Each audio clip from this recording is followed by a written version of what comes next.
Karin het gevra dat ek verduidelik hoe om 'n YouTube thumbnail te maak. So jy gaan in Canva, gaan op Create,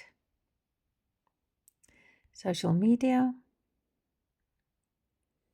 YouTube thumbnail. Dan gaan daar 'n klomp designs opkom. Nou, ek gaan sommer die een wat ek gebruik het, weer gebruik. So, dis hierdie enetjie. Dan, om daai mannetjie daar weg te kry en om te vervang met my foto, klik ek op die prentjie, dan sê ek replace.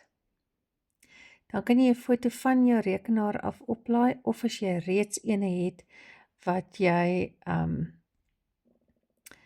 jy klaar opgelaai het, kan jy gebruik. Ek gaan sommer weer dieselfde ene gebruik wat ek gebruik het.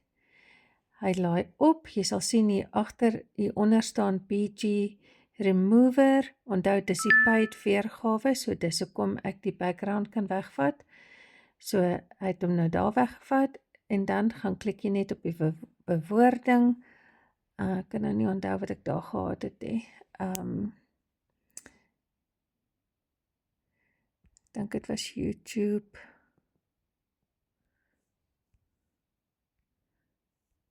Dan trek jy hom net, dat hy in een woord is. Mooi inpas, YouTube tutorial. So, en webinar, dink ek. En dan het ek sy kleur verander na wit toe.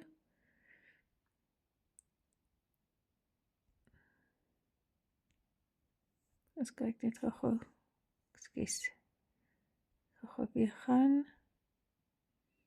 En ek wil dit wit hê. En ek dink ek het dit ook groter gemaak, font size. So. Dan gaan jy hier heel bo aan die regterkant met die pyltjie wat opgaan, gaan jy op en dan sê jy download. En dan sê jy download.